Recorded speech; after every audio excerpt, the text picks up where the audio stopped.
जी नमस्कार, राधे राधे, जय श्री कृष्णा। कैसे हैं आप लोग? उम्मीद है कि सारे लोग अच्छे होंगे। तो स्वागत है आपका मैथ्स बाय जय सर यूट्यूब चैनल पर। मेरा नाम है जय। तो हम एलसीएम एचसीएफ पढ़ रहे थे। आज इसका एक नेक्स्ट कंसेप्ट और अच्छा कंसेप्ट हम पढ़ने जा रहे हैं। तो एक चीज़ आपने मतलब छोटी क्लास में पढ़ी होगी एलसीएम एचसीएफ में, अपने स्कूल के टाइम पर। मैं वो दिखाई देता हूँ आपको कि प्रोडक्ट ऑफ टू नंबर किसके बराबर होता है, उनके एलसीएम और एचसीएफ के बराबर होता है। अगर हम दो संख्याओं का क्या कर दें, गुणनफल कर दें, दो संख्याओं का क्या कर दें, मल्टीप्लाई कर दें, तो वो किसके बराबर आता है, उनके लसा और मसा के प्रोडक्ट के बराबर आता है। ठीक है।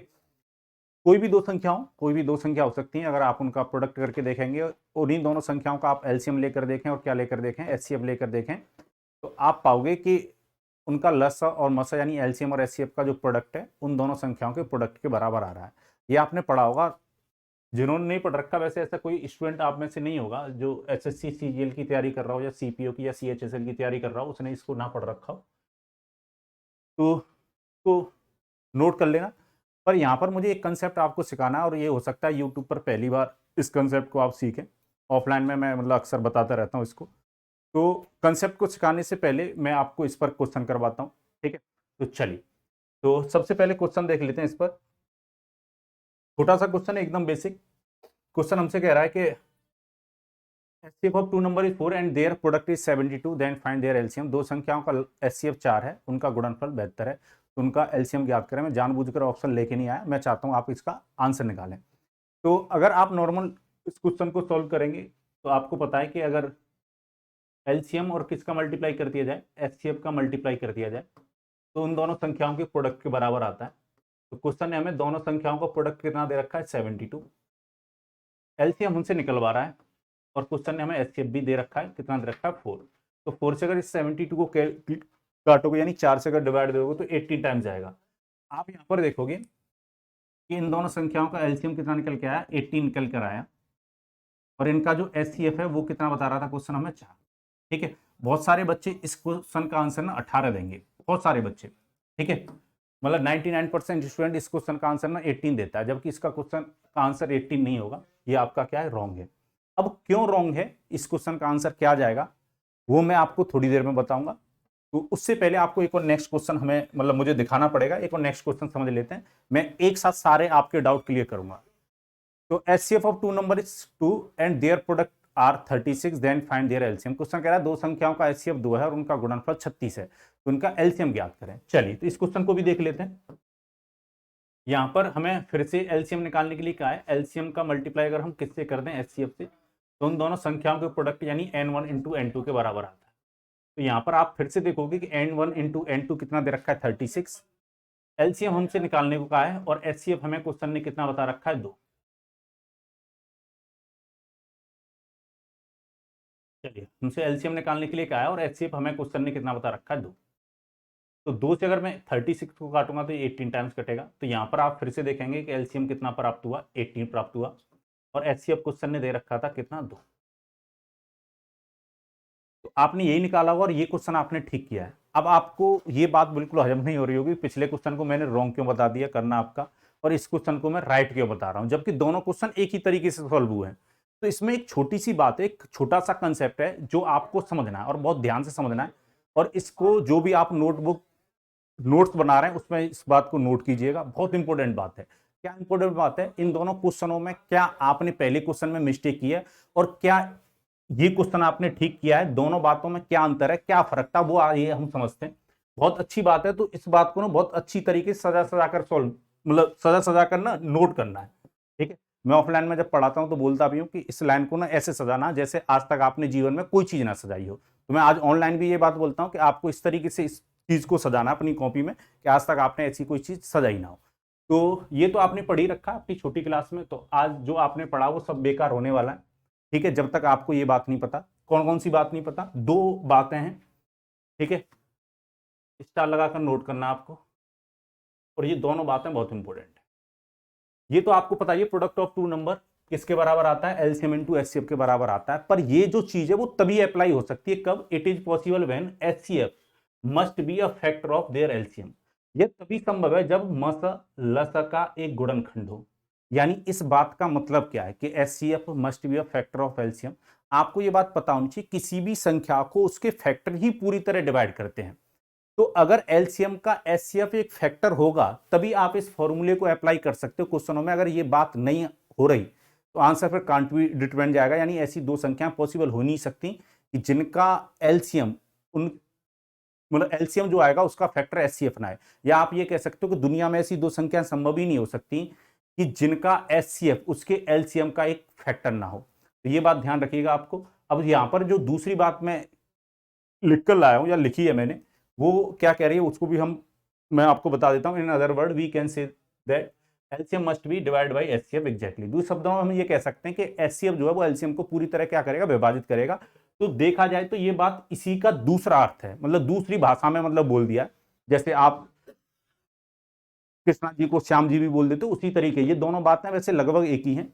आपको ये बात पता होनी चाहिए। जैसे 12 है, 12 को कौन डिवाइड करेगा, 12 के फैक्टर 1 2 3 4 6 और खुद 12। किसी भी संख्या को उसके फैक्टर यानी गुणनखंड ही क्या करते हैं, डिवाइड। तो यहां पर यही बोला गया है कि ये फॉर्मूला आप तभी अप्लाई कर सकते हो जब एचसीएफ क्या होना चाहिए, एक फैक्टर होना चाहिए किसका, उनके एलसीएम का। तो अगर एचसीएफ एक फैक्टर बन जाएगा एलसीएम का तो एचसीएफ एलसीएम को क्या करेगा, पूरी तरह डिवाइड करेगा। उम्मीद है ये बात आपने बहुत अच्छी तरीके से नोट की होगी। नोट नहीं की होगी तो अपने दिमाग में नोट की होगी। वैसे भी एग्जाम में आपको जो कॉपी नोट कर रहे हो वो तो अलाउड नहीं होगी, पर आपका जो दिमाग है वो अलाउड होता है एग्जाम में। तो मेरा मानना यह कि जो भी चीज छापें वो अपने दिमाग में ज्यादा छापें, ठीक है। यानी कंसेप्ट को अच्छी तरीके से मैं क्लियर के चलना है। अब देखो यहां पर समझिएगा, यहां पर आपका एलसीएम आ कितना आ रहा था, यहां पर एलसीएम आ रहा था कितना, 18। एलसीएम 18 आ रहा था, जबकि एचसीएफ कितना था, 4 था। आप मुझे बताओ अगर दो संख्याओं का एलसीएम 18 आ रहा है तो क्या उनका कभी भी एचसीएफ 4 आ सकता है, कभी भी नहीं आ सकता, क्योंकि 18 का फैक्टर ही नहीं है 4। या आप कह दो कि एचसीएफ से एलसीएम में पूरी तरह डिवाइड ही नहीं जा रहा। ये फॉर्मूला तभी लग सकता है जब एलसीएम में एचसीएफ से क्या चला जाए, पूरा पूरा डिवाइड। यानी दुनिया में दो संख्या ऐसी संभव ही नहीं है कि अगर उनका एचसीएफ 4 आ रहा है तो उनका एलसीएम 18 आ जाए। जब संख्या ही संभव नहीं है तो हम प्रोडक्ट कैसे बता देंगे। तो इस क्वेश्चन का आंसर चला जाता है कांट बी डिटरमाइंड, यानी ज्ञात नहीं किया सकता, या आप कह सकते हो आंकड़े अपर्याप्त है। मतलब ऐसा कांट बी डिटरमाइंड है, मतलब ज्ञात नहीं किया सकता। क्यों ज्ञात नहीं किया सकता, क्योंकि जब संख्या ही ज्ञात नहीं की जा सकती तो हम प्रोडक्ट कैसे बता देंगे। उम्मीद है ये बात आपको बहुत अच्छी तरीके से क्लियर हुई होगी। चलिए अब इसी बात पर हम क्वेश्चन देखते हैं। और मेरा मानना यह कि जब भी आप एग्जाम में दे रहे हैं तो एग्जाम जोश के साथ ना होश नहीं खोना उसमें। जैसे इस क्वेश्चन को देखिए, और ये एग्जाम में आया हुआ है, ठीक है। वैसे ये टीचर एग्जाम में पूछा गया, कभी एसएससी वाले एग्जाम में ये क्वेश्चन आया नहीं है, पर मतलब ये अच्छी बात है कि किसी एग्जाम में ये क्वेश्चन आया। क्वेश्चन है ये है कि LCM of two number is 45 and their HCF is 10, then find their product. दो संख्याओं का लघुत्तम समावर्त 45 है, इनका मसा 10 है, तो इनका गुणनफल ज्ञात करें। बच्चा छोटा सा क्वेश्चन समझ के ना ज्यादा जोश में आ जाता है। उनको लगता है कि दो संख्याओं का एलसीएम 45 बताया गया, एचसीएफ 10 बताया गया, हम ऐसे क्वेश्चन को कैसे छोड़ेंगे एग्जाम में। एग्जाम में अगर आप ऐसे क्वेश्चन को नहीं छोड़ेंगे तो एग्जाम भी आपको नहीं छोड़ेगा। वैसे क्वेश्चन वैसे भी नहीं छोड़ना आपको, मैं ये नहीं कह रहा एग्जाम में कभी भी क्वेश्चन छोड़ना चाहिए। आप जोश में आके क्या कर दोगे, 45 इंटू 10 कर दोगे, क्योंकि आपको पता है दो संख्याओं को प्रोडक्ट उनके एलसीएम और एचसीएफ के बराबर आता है, और आप ना टिक पहले वाले ऑप्शन पर मार दोगे। और पहला ही ऑप्शन 450 दे रखा है, और यहीं पर सबसे बड़ी गलती, जहां पर आपके 2 मार्क्स आने थे वहां पर 2.5 मार्क्स का गया, कट गया आपका। तो मेरा मानना यह कि बहुत कटा है, अब आपको काटना है। तो ध्यान रखिएगा इसका ऑप्शन पहला नहीं होगा। क्यों नहीं होगा, रीजन आप जानते हैं कि कभी भी दो संख्याओं का एलसीएम अगर 45 बता रहा है क्वेश्चन, तो एचसीएफ 45 का फैक्टर ही हो सकता है, यानी ऐसी संख्या एचसीएफ हो सकती है जो 45 को पूरी तरह डिवाइड करे। पर यहां पर एचसीएफ कितना दे रखा है, 10। 10 45 को डिवाइड करता ही नहीं है। इस क्वेश्चन का जो करेक्ट आंसर होगा वो होगा option number 4, can't be determined. ये बात आपको ध्यान रखनी है। तो एग्जामिनर हमसे ये चालाकी कर सकता है कि पहला ऑप्शन आपको वो देगा जो आपको लगता है, जबकि आंसर बाद में आपको कुछ और नजर आएगा। तो ये बात आपको बारीकी से समझ लेनी है कि दो संख्याओं का अगर एलसीएम 45 आ रहा है तो उनका एचसीएफ कभी भी 10 नहीं आ सकता। तो जब ऐसी दो संख्या हो ही नहीं सकती तो आप प्रोडक्ट बता कैसे सकते हैं। तो आंसर जाएगा कांट बी डिटरमाइंड। ध्यान रखिएगा, ज्यादा जोश में नहीं आना है, ठीक है। चलिए तो इसी बात पर हम और क्वेश्चन देख लेते हैं। क्वेश्चन एग्जाम में हमसे किस किस तरीके से पूछे जा सकते हैं, ठीक है। चलिए क्वेश्चन कह रहा है HCF of two number is 15, दो संख्याओं का मस 15 है, which of the following can be their LCM. तो कौन सी संख्या इनका लस हो सकती है, यहां पर कभी हटा देना ये, ठीक है, हो सकती है। तो हमसे एचसीएफ कितना बताया गया, क्वेश्चन ने एचसीएफ बताया 15। तो आपको पता है अगर दो संख्याओं का एचसीएफ 15 है तो इनका एलसीएम 15 से पूरी तरह डिवाइड होगा, यानी दोनों संख्याओं का जो एलसीएम आ रहा हो 15 से पूरी तरह क्या होना चाहिए, डिवाइड होना चाहिए। क्या 24 15 से डिवाइड हो रहा है? अगर दो संख्याओं का एचसीएफ 15 है तो कभी भी उनका एलसीएम 24 नहीं आ सकता, ये डिवाइड नहीं हो रहा, 56 भी नहीं आ सकता, ये भी डिवाइड नहीं हो रहा, 48 भी नहीं आ सकता, ये भी डिवाइड नहीं हो रहा।